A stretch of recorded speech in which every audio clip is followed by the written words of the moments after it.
Alright guys, so let's get ourselves some fantasy orcs painted. Here's an example of what I've painted before. This is one of the big odd boys from Celtic miniatures. Really love this range, really nice and easy to print, especially if you're new to printing.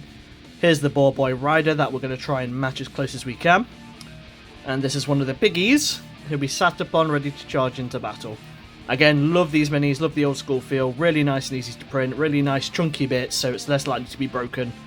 And I'm really excited to get a horde of Boar boys alongside these old school fantasy orcs on foot for a really cool OG looking fantasy army.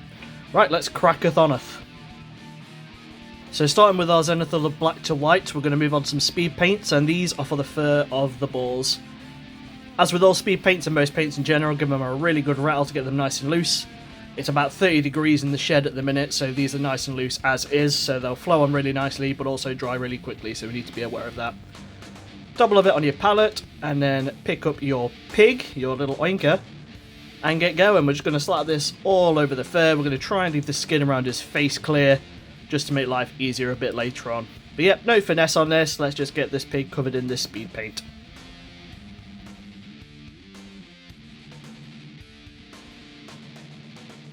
So I find the Army Painter speed paints really interesting because although they're compared to contrast a lot, and contrast are probably a lot more popular, I find these flow a lot nicer. They're very thin. They're a lot less stainy, so they are a lot more translucent, and they tend to leave a nicer result, I find, especially the skin tones. The skin tones are fantastic in comparison to your Gulliman flesh, your Fireslayer flesh, so on and so forth. But now we're going to go to the Satyr Brown for the brown pig. So if you've not tried the Army Painter speed paints, please grab a couple and give them a spin. I wholeheartedly recommend them. The only thing to be aware of is because they're so thin and because they've got so much flow detergent in them, it's very easy for them to lose control, so they can overspill, they can go where you don't want them. This is only really a major issue for the metallics, because if you spend a lot of time getting those non-metallic layers down, you then apply these metallic speed paints and they flow everywhere and leave a mess and they're a pain to tidy up. So it's not a bad thing. It's all about brush control and making sure you're not overloaded, but do be aware that these paints do flow very quickly.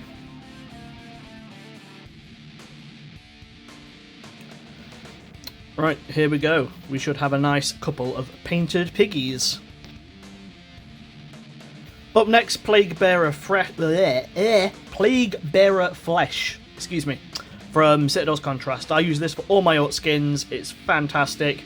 I've kind of developed my preferred way of painting orc skin. I've gone through many iterations over my many years as a hobbyist, but so far, this way I do it in this video is my absolute favourite for any orc skin. So apply this Plague Bearer Flesh, not thin down, straight from the pot, all over any skin, hands, arms, face, neck, don't forget the ears. If you're doing other models like the infantry, consider things like if there's any legs on show, things like that.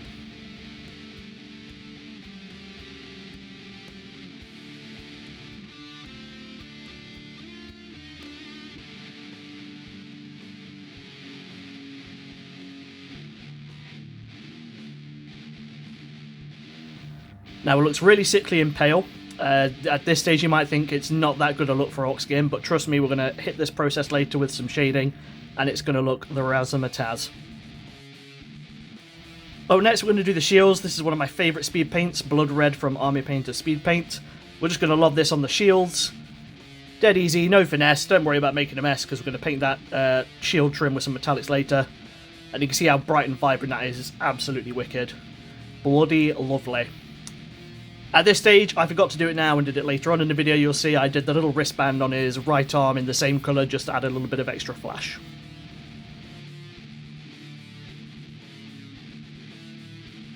Now we've got Noble Skin, again Army Painter Speed Paint. We're going to use this for their trousers. That's it, that's all we're going to do. I'm very much about painting quick, painting to a decent standard and using as few paints as possible. Boots, trousers, I very rarely spend a lot of time on. Normally it's just a contrast paint, maybe a shade. If I want to weather it later I can do, but for this instance, Noble Skin on the trousers, front and back, that'll do. Another thing I get across in my paid workshops is the efficacy of speed painting is knowing when to paint something and when to leave it. So at the minute we've got the skin painted, we've got the shield painted, the balls are painted. These trousers aren't touching any of the part of the model that we painted so far, so while something else is drying, what could we be painting? The trousers are really segmented away from anything we've painted so far, so let's paint those. The trick is, while something else is drying, what could we be painting? Neutral grey, we're going to do this to brighten up our pig. So at this stage we're going to leave those orcs to dry for a little bit. It's not going to take long, again it's very, very warm. Load it with dry brush, get the worst of it off, use paper towel or a bit of cardboard. I use my skin because I don't care. And then really gently, back and forth, drag this over the fur of the pig. It's going to lighten it up just a little bit for us. It's going to make the speed paint look less like speed paint, and it's going to bring out some of those nice stranded fur textures that the guys over at Celtic Miniatures have put into this wonderful little oinker. Now you might not think this is making a justifiable difference, but we're going to line it up with a lighter grey in a minute. If you've overloaded your brush and you get like a smudge or something on there, wipe it off with your thumb dead quick and you'll be fine. Bright warm grey, we're going to mix with our neutral grey. Again, I'm not cleaning my brush, we're just going to mix that. It's about 1-to-1. I would argue you could go a bit brighter if you wanted to with dry brushing, especially if it's fur. Don't be afraid of upping it a little bit. Again, get the worst of it off your brush and cracketh oneth. You've got that base you can use as a kind of texture palette to get the worst of it off. And there we go, we're going to do exactly what we did before, dragging against the fur. Try and go against the grain of the fur just to catch all those nice little edges or that lovely little sculpted detail. And again, if you end up splodging because your brush is a little bit overloaded, because I'm impatient like here, give it a quick wipe with your thumb and it'll be great. Right, let's crack-a thumb with this little piggy.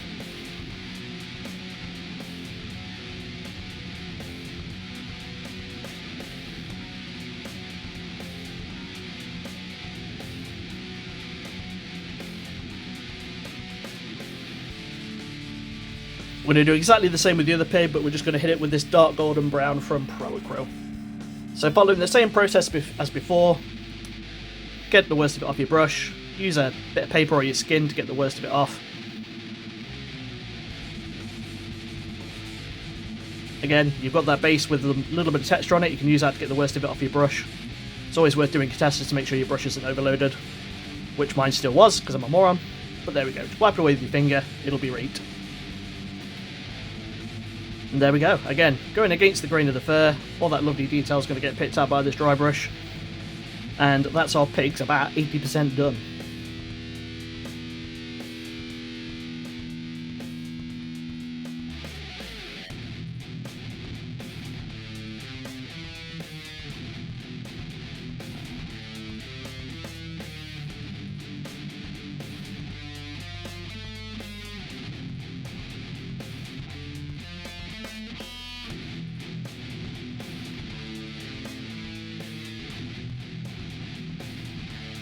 Up next, we're going to do the skin on the balls on their faces. We're going to use warrior skin from Army Paint to Speed Paint.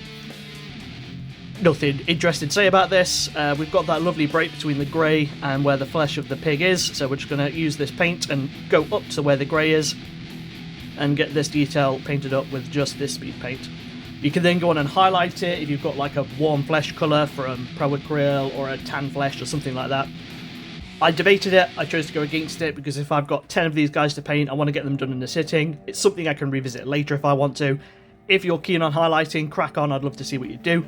But for the purpose of this video, I'm just going to do this because I think the riders require a little bit more work than the pigs. But again, if I want to go back to this and do it later, nothing's stopping me doing that.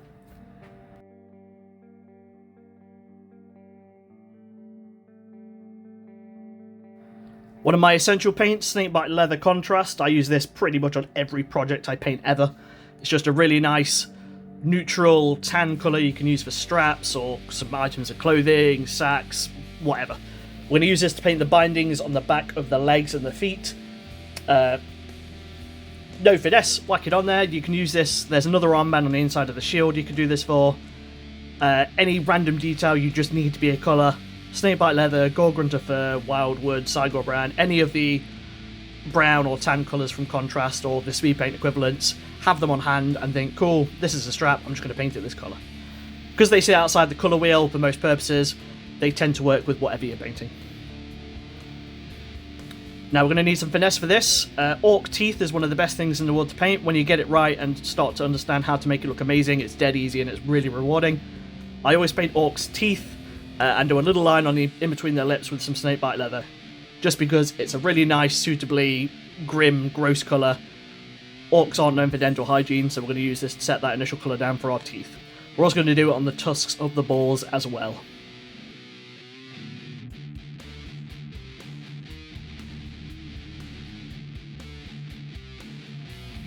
Up next, dark wood from speed paint. We're going to use this to paint the halves of the weapons. Again, these brown neutral colours from any speed paint or equivalent, it's good just to have them because they're so multi-purpose. You can use them across various projects for various bits. Just stock up. If I'm putting an order into Element Games or tabletop events where I shop, I tend to chuck a paint I don't have on top of that, especially if it's like a neutral colour or a brown or something like that, just so I build up my collection of paints and then I've got all these paints at hand for these random bits and think, that would be perfect for this strap, this weapon haft, this shoe, this base. Yeah, build up your collection, get these really nice neutral colours, they're amazing. Pallid Bone, an infinitely better equivalent to Skeleton Horde I found with contrast paints, and feel free to comment if you feel the same or you don't. Once you start to get to the bottom of the paint, or even below half, it starts to stain a lot more. It's almost like the pigment starts to settle, you need to shake it more, it gets quite stodgy and thick. I've not had that with the speed paint so far. Like you see with this Pallid Bone, it goes on beautifully. It doesn't leave great massive whopping tea stains. It's a nice smooth bone colour. If you've not tried it, take it for a spin. We're going to do this on the horns of the helmets. Oh, now to Black Legion, one of my other all-time favourites. Again, just a good one to have. We're going to use this to paint the boots. The boots do have some metal armour on side of them. You'll notice that when you're painting yours. So use this to fill in the black leathery bit of the boot. Black Legion is good to have because it's great for priming over stuff that's white that you need to be a darker colour. Instead of doing multiple layers of an acrylic paint, which then builds up paint and fills texture, this is almost like repriming. It's very, very thin, and again, it's just good to have. I've got a random belt strap or buckle. What colour shall it be? Whack a black on it. Don't worry, it'll be reed. AK Interactive new Iraqi Army Sand. I've started using these AK Interactive 3rd gen paints recently, and they are absolutely excellent. You can go take some for a spin. Again, recommending paints. If you want to try a new brand, get colours you'll likely use a lot of. So bones, blacks, whites, browns, greys. Just colours that are good to have. Whites are particularly good because there's so many different recommendations for the best white out there. At the minute, my favourite is still Bold Titanium White from Pro Acryl. Anyway, we're going to use this to pick out the teeth detail on the shields. We're going to use it to highlight the teeth of the orc and the tusks on the boar. We're going to leave the horns on the helmet as they are because I want those to look different from the teeth details on the model. Because at the end of the day, if he's harvest bones from various battles and trophies and stuff like that, not all the bone across the model is going to be identical. So yeah, it's having similar textures, but varying them in accordance to the narrative of the model. So the horns won't be the same colour as his teeth.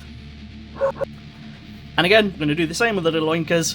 We're going to use this to highlight those tusks that we painted snakebite leather previously. It's a really nice big jump up, but we're going to hit it with some brown wash later just to bring it down and to tie it into where the tusks meet the mouth of the oinker.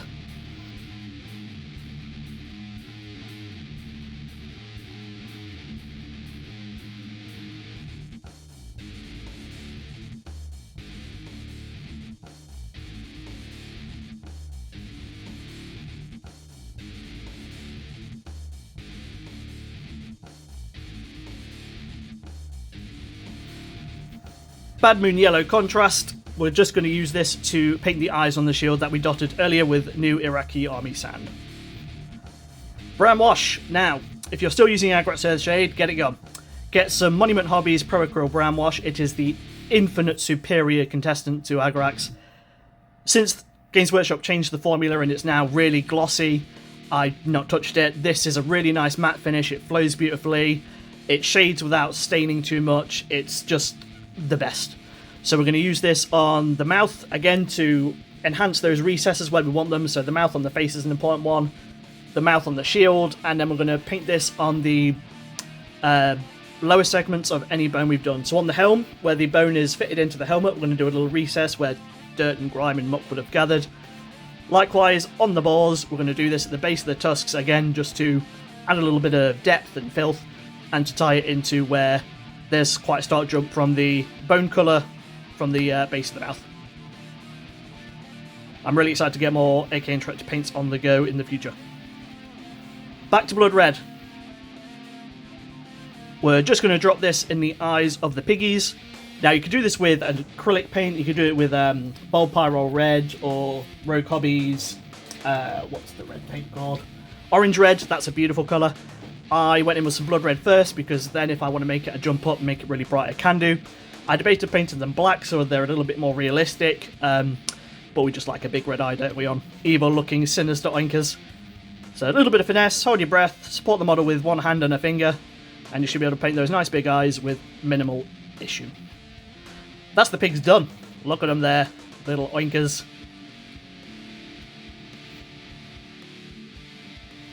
And their associated riders looking pretty good too. We've got pretty much all of our non-metallic layers down.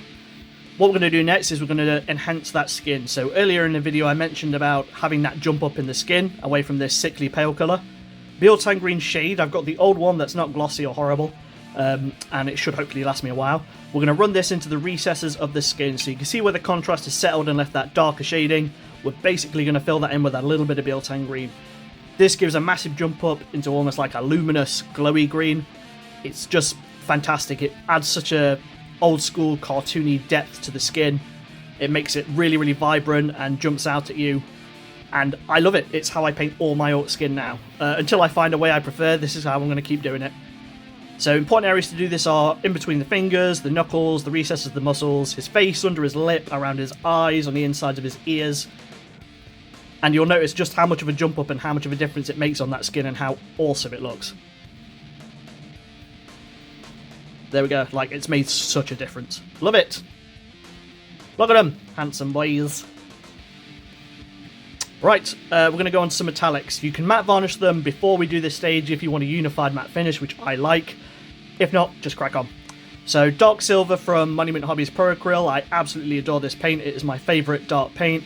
Iron Warriors from Games Workshop is a good alternative, but if you've not tried Monument Hobbies, I'd definitely recommend this. Only issue is, on a hot day like this, when you open it, it spurts everywhere, hence why my hands are absolutely filthy. So what we're going to do with this is thin it down with a bit of water and apply this to any metal areas, which is pretty much any areas left that are still the white primer zenithal that we did before. So it is quite thick, so do thin it down with some water, especially on a warm day like today, and fill in all of those armour details.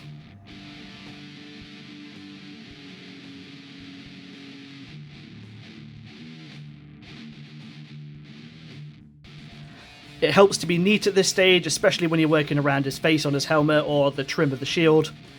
If you do make a mistake, it's easy to go back and tidy up. If you get it on the skin, a bit of War Flesh will sort that. If you get it on the shield, a bit of Bold Pyro Red or Louis Sugden's, I mentioned it before, Orange Red will be absolutely fine. If you get it on the inside of the trim where the shield is, don't worry, we're going to hit that with a wash and that should hide most of any mistakes we make. The important element with making mistakes when you're painting miniatures is not to continuously stop, tidy, stop, tidy, stop, tidy. You just add more paint to the model, you wear your brush out, you get frustrated, leave any and all tidying up until the end of the step. It should be the last thing you do in a model when we're painting is going back and tidying up where you need to, especially small little kind of overspills and stuff like that. Again, it's all about saving frustration. Back to our brown wash, we're going to use this all over the armour. And it's already very, very dark and very, very kind of sinister looking, but this is going to give it a slightly earthy tone while also taking away a little bit of that shine and make it look even more sinister and even more sick. So again, you can be a little bit more not neat with this if you want to, because if you overspill a wash, never mind, it's just a bit of recess shading and a bit of depth. And again, you'll see when it hits that shield, it gives that lovely ring of like deep earthy brown in between where the bright red is and the trim of the shield. So yes, on all the metallic components, we're going to apply this brown wash.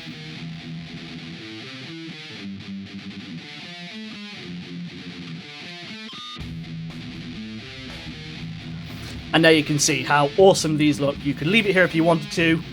This would look really good for like Uruk-hai for Middle-earth or any kind of old school fantasy where you want a proper dark burnt iron look. But we're just going to bring this up a little bit. Dark Star paints I adore. I find them brilliant in certain situations, not as good in comparison to other companies for certain bits. Base layers and filling in layers for broad surfaces, they're very, very thin, they're very, very shiny. They look fantastic, but they're not what I would use personally. So, as you can see here, I'm stippling this on with a sponge over the metallic areas, trying to be careful not to get this where I don't want it. Where Dark Star paints do shine, I find, is highlighting and sponge weathering. So this means we're going over that shaded Dark Silver from Monument Hobbies and adding a really nice sudden jump up into this kind of Baroque colour, which is like it's kind of like a mid-silver, but it's got a little bit of colour in it. It's hard to explain. When I've done everything I can with the brush without making a hash of it, I'll go to a brush, swap the sponge for a brush, and then I will edge highlight where possible, but otherwise I will stipple this. As you can see, I'm just giving it little tickles on the edges of the armour, trying to edge highlight where I can. When I get beyond that stage, I'll then just start stabbing and stippling where needed, and it gives that really nice jump up. You can see when you overbrush this chainmail just how much of a jump up that is and how like vibrant these Darkstar paints are. If you've not tried them, take them for a spin. Get a dark colour, a medium colour and a bright colour. So I'd recommend steel, baroque, silver, and go from there. Take it for a spin, buy one, see how you like it. But again, where these paints shine is edge highlighting and getting that really nice jump up in bright silver metallics. And there we go, that's him pretty much there. So I'm going to do the same on the other orc. Again, axe weapons and axe heads, you want to push this to be halfway between where the blade meets the haft and the edge. Think about where the axe gets the most wear, where it's hitting stuff, where it's going to be on the whetstone and grinded and brought up. So again, this sponge gives us a really nice, naturally inconsistent finish to how an orc would look after his weapon.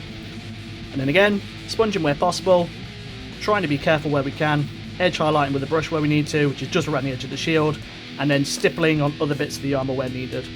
We can overbrush on the chainmail just to pick out those links, as you can see here.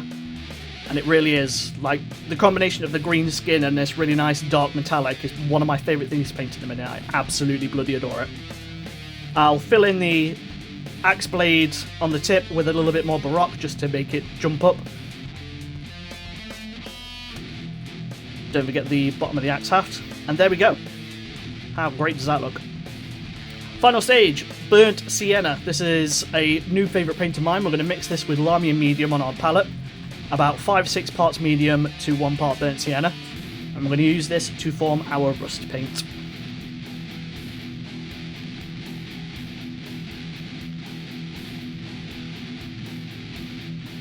You can use water if you don't have any medium. I used medium because my water still had metal flakes in it and I didn't want to change it because it's warm outside. So we're just going to test this out on a palette. Again, make sure we don't have too much on our brush. And almost stipple this where we want it, around any kind of spikes or protruding elements of our metal armor. You can see on the mace head there around the spikes. It looks quite vibrant there and maybe a little bit overpowering, but it will dry to a nice, more subtle finish. These Pro Acrylic paints are beautifully matte, so they're going to detract from the metallics we've just put on there to eliminate that and make it look rusty and warm where it's all corroded and water set and blood stained and not been tidied up. And again, we're going to recess this on the armour, so where the horns meet the helmet, in between the shoulder blade panels. On the chainmail, we're just going to do random little splodges and drag it downward. We don't want to turn the armour orange, we just want to have this as a notable kind of bit of corrosion wear. An interesting colours added, but also it's a little bit of that semi-realistic weathering. It's kind of like our mid-tone between our really, really dark armour. The rust is the mid-tone, and then the vibrant skin and the red shield is our bright colours. So again, just as you can see here, pop this where you need to. Think about where rust would settle on armour. Have a Google if you need to. When in doubt, look at a Van's wheel arch. That's where I get most of my inspiration for rust and corrosion. And on the axe head, so again, think about how much of a weaponsmith this orc's going to be. Is he going to look after his blade? He's going to keep it clean and tidy and keep it off the ground. You can spread your rust mix with your finger for a more natural kind of blended effect. So I was doing this here and thinking, yeah, that looks okay. I might jump it up a little bit. So I then proceeded to cover pretty much the whole axe head with it. Dab it with my finger. You then get a really nice subtle variation of where that really thinned colour will sit, up to where it stagnates and sits in stronger potency, where the axe head meets the haft. I really hope that made sense. Play around with it. The trick is less is more. So we don't want to turn the whole armour orange. We want to have this as a nice subtle colour. And again, it looks strong now, but that's because it's wet. By the time it's dried, it's going to look a lot more subtle, it's going to look a lot darker, but it's going to do exactly what we need it to do in adding another colour of interest and making the armour appear rusty and dope.